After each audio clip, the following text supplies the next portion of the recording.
Desde ahí ya se muestran dibujos de figuras danzantes, por supuesto en su momento asociadas con rituales, con escenas de cacería. Pero esto lo que nos da es la idea de cuán importante ha sido bailar desde las sociedades más primitivas. Muchísimos pueblos alrededor del mundo suelen ver la vida como una danza. Desde el movimiento de las nubes que tú y yo observamos hasta los cambios de estación, la historia de la danza refleja los cambios en la forma en que el pueblo va conociendo al mundo. ¿Cómo relacionamos nuestro cuerpo, nuestras experiencias con los ciclos de la vida? De hecho, en la India, entre los hindúes, uno de los creadores de esa trilogía de los dioses es un bailarín, Shiva Nataraj. Hace bailar el mundo a través de los ciclos del nacimiento, de la muerte, de la reencarnación.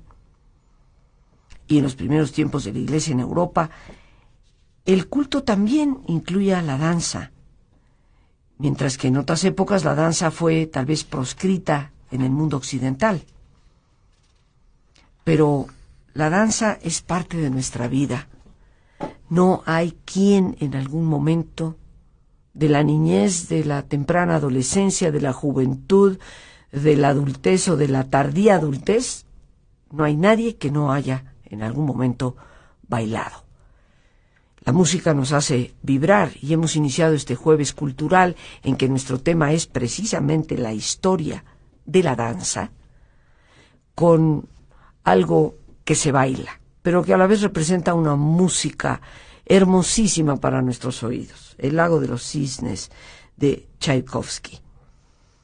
Posiblemente una melodía que, aunque algunos no ubicamos muchas veces el autor, todos conocemos.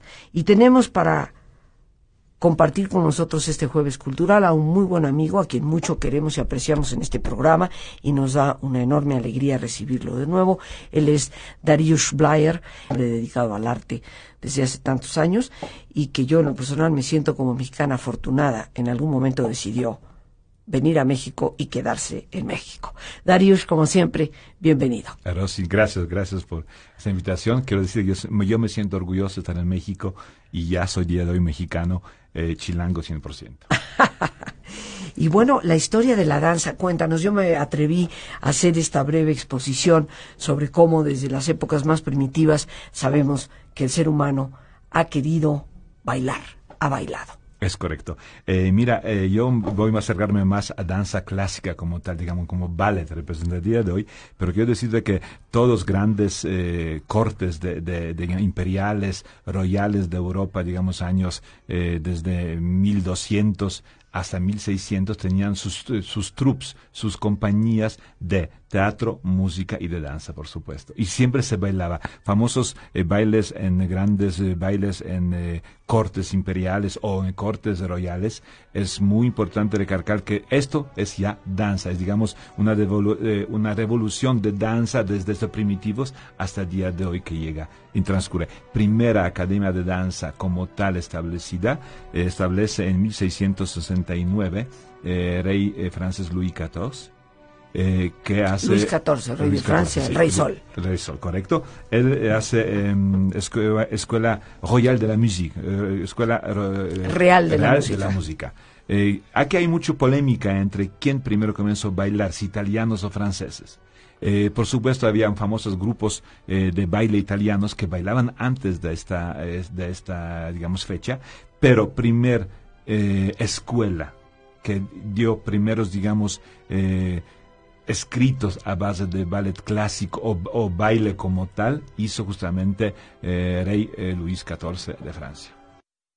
Nos hablaba nuestro invitado ya de lo que es la primera escuela de ballet y nos vamos a enfocar hacia el ballet clásico. Sin embargo, valdría la pena recordar que ya entre los egipcios, entre el pueblo de Israel, siempre ha existido la danza. La música para el pueblo judío ha sido, sin lugar a dudas, una expresión cultural muy importante. Y si avanzamos por la Edad Media, Pues sí, podríamos decir que en el mundo occidental, y sobre todo por ciertas tendencias de tipo cristiano, se fue proscribiendo. Se pensó que la danza era una concomitante que llevaba a una permisividad sexual. En las cortes, por supuesto, del mundo del Islam, allá por el siglo VII, VIII, IX, pues la danza era ya muy común, y mucho de lo que hoy conocemos como la danza flamenca en España tiene ese dejo de los mozárabes, como se les solía llamar a los árabes que habían invadido España y que pervivieron ahí muchísimos siglos.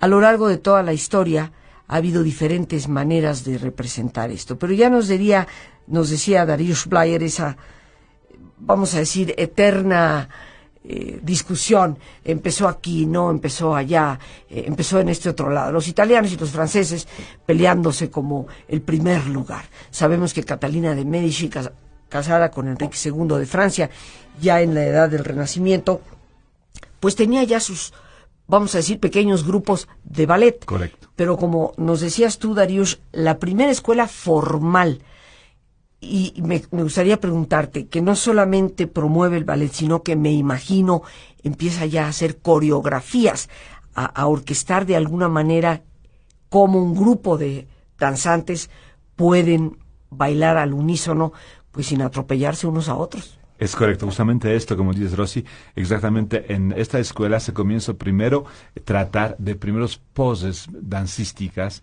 famosos, digamos, que nosotros digamos, tenemos primera posición, segunda posición, tercera. Justamente esto hace Luis XIV de Francia, y sus maestros comienzan a definir cómo va a estar pasos, a qué dirección y primeras coreografías. Quiero decirte que es muy famoso que Luis XIV le gustaba mucho bailar. Él actuaba en piezas de teatro, de ópera y de ballet. Entonces, él le gustaba justamente aparecer como rey sol, vestido de famoso corona de estos de que parecía sol, y él bailaba. Entonces hacía coreografía, digamos, para que Rey no tropieza con un otro danzante. Entonces ya se marcaban, digamos, diagonales, pasos adelante, atrás, cómo nombrarlos, porque el día de hoy nombramos todos pasos de ballet clásico, el nombre es francés, nomenclatura es francesa.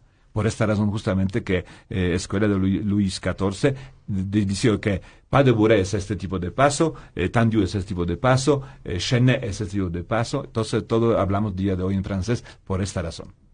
Porque ahí se inició, vamos a decir, la escuela formal. Se le dieron nombres formales a ciertas posiciones. Es correcto. Para que hubiera esta coordinación. Pero obviamente Luis XIV, quiero recordar, estamos hablando finales del XVII, principios del siglo XVIII aproximadamente, ¿no? Sí, correcto. Y bueno, el gran constructor de Versalles fue Luis XIV, quien construyó el Palacio de arte, Versalles. le gustaba mucho arte, la arquitectura, la pintura. Quiero decir que este desarrollo cultural de Francia justamente es época de oro, de la época de Luis XIV, porque todos artes se desarrollan, digamos, en mismo cantidades, digamos tú, de grandes compañías, justamente de teatro, compañía de ballet, bailaban, había grandes construcciones arquitectónicas en todo París, en todo, digamos, Francia. Cultura francesa de la época estuvo, digamos, que emanaba a toda Europa de esta época. Sí, ahora, de esa primera escuela de ballet y de un rey tan teatral y también teatrero como fue Luis XIV, ¿cómo va evolucionando esto? ¿Qué tipo de música, vamos a decir? Si estamos hablando de principios del siglo XVIII, estamos hablando de 1700, por ahí.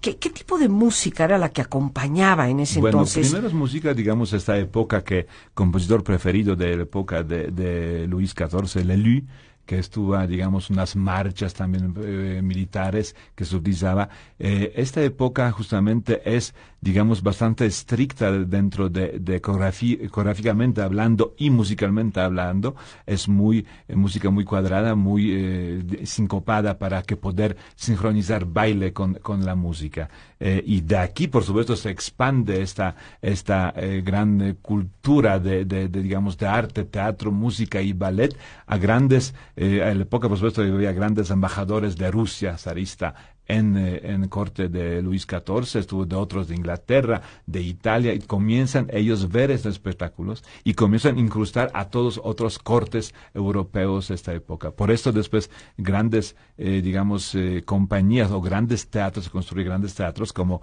Teatro de Kirov de San Petersburgo, Teatro Bolshoi, Covent Garden, Ópera de Roma. Todo esto, se expande por estas razones que ellos disfrutaban y vieron una divertimiento muy adecuado para su, estatus social, que quiero decir que principalmente a la época todas estas actividades dancísticas y musicales hubo un estatus social muy alto, no estuvo para toda gente de pueblo. Ahora, sin embargo, comentábamos tú y yo, la música, vamos a decir, autóctona, la música regional, las tradiciones populares, influyen. Sí, muchísimo, muchísimo. Sónica, después de todos ballet, porque esta música se baila, compositores que no creaban para ballet.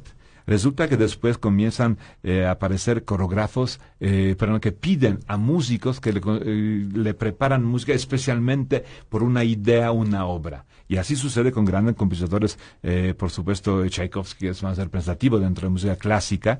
Se le pide, una idea, se le da idea de Lago de los Cisnes. Y entonces él escribe a base, coreógrafo le dice, necesito en esta parte una pas de deux que va a estar lento, que va a estar muy majestuoso. Entonces Tchaikovsky, a base de órdenes del coreógrafo, comienza a construir su ballet de Lago de los Cisnes, como sucede lo mismo con Bella Durmiente, como sucede con El Cascanueces. Todo eso es ordenado, a gran compositor Tchaikovsky construir. Después comenzamos a buscar coreógrafos en ya el siglo XX, buscar música, adaptar para baile. Porque música escrita sinfónica, muchos días de hoy bailamos. Podríamos decir entonces que en el inicio de la danza clásica, sí, estamos hablando de 1700, aproximadamente hace unos 300 años, se retoma de los sones populares, viene la influencia de los diferentes países y eventualmente se van construyendo los ballets, vamos a decir. Y en esto hay un escritor se inventa una historia. Sí. Viene una persona y le dice, bueno, pues esta historia la vamos a bailar. Correcto. Y aquí tendría que ir despacio, los pasos que van a dar las personas. Aquí tendría que ir mucho más rápido. Aquí queremos que el cisne brinque de un lado al otro del lago prácticamente. Correctísimo. Y en base a esos pasos, a esa coreografía, cuando va más lento, cuando va más rápido, se buscan un compositor. Y se va a ven para acá. Y mira, aquí tenemos esta historia, y en esta historia se va a bailar de esta manera, aquí vamos despacio, aquí medio, aquí más rápido, aquí otra vez despacio. Es correcto. Aquí vive, aquí se muere. Aquí queremos que se vea la tranquilidad del agua, en cambio aquí queremos que se vea la influencia del que no es muy bueno, y en base a eso, entonces el compositor escribe su música. Y justamente como dices, por ejemplo, en este ejemplo que dices, por ejemplo, un coreógrafo dice, y en este acto es un bal en un corte, y necesito llegan delegaciones de diferentes países, como es en Lago de los Cisnes, va a estar Chardas, va a estar Mazurka. Entonces, él, por supuesto, toma estos bailes populares de la época de países donde representa. Chardas es húngaro, Mazurka es polaca. Entonces, automáticamente integra esta música popular dentro de ballets que está representando en el escenario. Y bueno, sabemos que llegamos a una época de oro del ballet, que yo diría es el siglo XIX. Algunas personas me van a decir, Rosita, te quedaste muy atrasada, pero yo digo lo que siento. A mí, te soy franca, la danza tan moderna. Bueno, tienes tus razones, Rosita, porque mira, yo creo que estas grandes obras clásicas que el día de hoy todos aprecian y todos compañías del mundo bailan, como puede ser Cascanueces, como es el Lago de los Cisnes, como puede ser Giselle, como puede ser Coppelia, como puede ser Bella Durmiente, como puede ser Don Quijote, todos se crearon justamente en este siglo que dices. Unos en, finales del siglo XIX y principios del XX, pero mayoría de estas grandes obras se crea justamente de esta época. Entonces, nosotros salimos de esta época para después desarrollar actividades dancísticas, otras expresiones dancísticas, que el siglo XX es muy, nos muestra desarrollo ballet neoclásico, contemporáneo, moderno, todo esto, pero es a base de este ballet clásico que más grandes obras día de hoy bailados son del siglo XIX. Ojos abiertos, bien despierto, muy a gusto, bien descansado, y en perfecto estado de salud, sintiéndote mejor que antes. Comentábamos aquí entre bambalinas que, bueno, toda esta historia de lo que es la danza clásica desde finales del siglo XVII, inicios del XVIII, en las cortes francesas, y luego cómo va avanzando hasta llegar al siglo XIX, que tiene esta explosión, vamos a decir, correcto, y que son los ballets generalmente más conocidos. Comentábamos también ya del siglo XX, y en el siglo XX se cambia un poco el esquema, por lo que me estabas comentando. Se escoge música y sobre esa música se construye una coreografía. Es correcto. Y esto hace que cada uno de esos ballets para esa música pueda ser diferente en cada parte del mundo. Por supuesto, por supuesto. Hay muchos ejemplos. Día de hoy más ejemplo muy notorio. Giselle, un ballet clásico que todos conocemos con estas sílfides muy etéreas que vuelan. Resulta que un coreógrafo contemporáneo, Maciek, sueco, él hizo grafía de Giselle completamente contemporánea. Él utiliza esta música bellísima de Giselle y historia de su Giselle es un hospital psiquiátrico donde el doctor es justamente esta persona que representa normalmente príncipe en Giselle normal conocido por nosotros. Y enfermas son estos seres etéreos. Entonces, cambia concepto completamente, es contemporáneo, no utiliza. O sea, el príncipe casi anda de bata blanca, es un médico. Sí, correcto. Y las sílfides, estas mujeres etéreas que como que vuelan en el aire, son las pacientitas del hospital psiquiátrico. Correcto, exactamente. Y una se enamora, por supuesto, del doctor, que el doctor no le hace caso y se muere, por supuesto. Historia, digamos, toma una idea, tema de Giselle, pero no representa como nosotros conocemos esta obra. Normalmente, gente que le gusta ballet clásico, como Giselle, se baila mucho compañía, baila este ballet aquí en Estero. Y hay otros ejemplos, por ejemplo, famoso bolero de Ravel. La música se escribe en 1920 y muchos coreógrafos modernos toman esta música para representar. Una de más famosas, que más tenía yo gusto bailar este ballet, bolero de Maurice Béjart. Él utiliza esta música impresionantemente bellísimo. Es una mesa en medio del escenario, unos bailarines, somos 36 bailarines que bailamos alrededor de esta mesa, y una mujer en medio de la mesa baila esta música tan sensual, repetitiva pero muy sensual, y un ballet que tenía mucho éxito a la época que bailamos esto en el mundo entero. Y más, hay muchas otras versiones de bolero. Yo bailé también personalmente una otra versión de bolero en mi país natal, como comencé yo a bailar.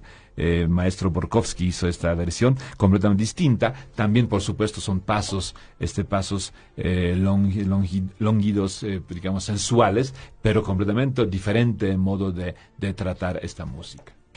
Darius, nos quedan pocos minutos, pero queremos aprovecharte que estás acá. Vamos a decir que el ballet clásico, la danza clásica, llega a esa cúspide en el siglo XIX con los ballets más conocidos. Y entramos en el siglo XX, donde, como nos explicabas, y ya no es un coreógrafo, y recordemos, amigos, que el coreógrafo es la persona que organiza a los bailarines, que dice, tú entras ahora, tú sales ahora, tú ahora te abrazas con ahora lo sueltas. Y haces este paso, digamos, exactamente. Arregla pasos coreográficos.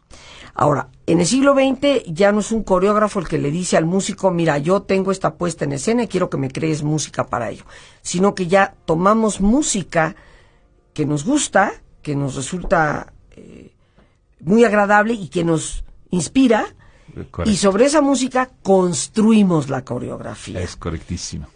Este es el estado actual. Digamos, no solamente porque existe el día de hoy, también yo puedo, digamos, pedir a un músico que quiero, digamos, tengo un cuento para niños quiero hacer, que hizo y pedí a un compositor, dice, necesito una música en este estilo muy fácil, música que me da, digamos, característica para, digamos, esta región del país o esta región del mundo. Entonces él crea, entonces yo puedo. Pero mayoritariamente de coreógrafos, grandes coreógrafos, toman música creada con grandes compositores y lo coreografía, meten pasos en la coreografía día de hoy. Yo te voy a decir, año pasado teníamos un estreno en París de Bellas Artes, Compañía Nacional de Danza, una obra que se llama El Triunfo de Afrodita. Es música de Karl Orff, que compone en el siglo XX.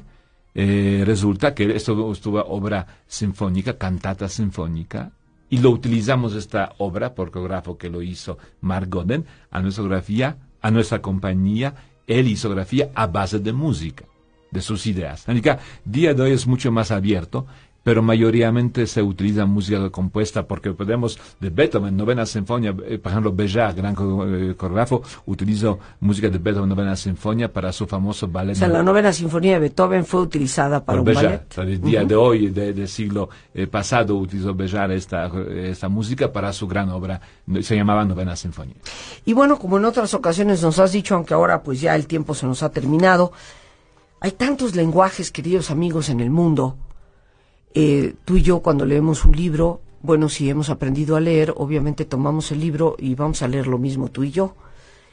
Lo mismo sucede con la música. El que sabe leer la música, pues se sienta al piano y le ponen la partitura enfrente y se pone a tocar, y tocará la misma música que otra persona con esa misma partitura está tocando en otra parte, porque leen la música. Bueno, pues el ballet también tiene su propio lenguaje. Cada uno de los pasos, cada uno de los movimientos es un diálogo que se está llevando entre los bailarines. Pero hoy ya no tenemos mucho tiempo, nos tenemos que... A Dios las gracias por este espacio que nos permite compartir, a nuestro invitado el día de hoy, y a ti, el más importante de todos, una vez más, gracias por tu paciencia al escucharme y por ayudarme siempre a crecer contigo.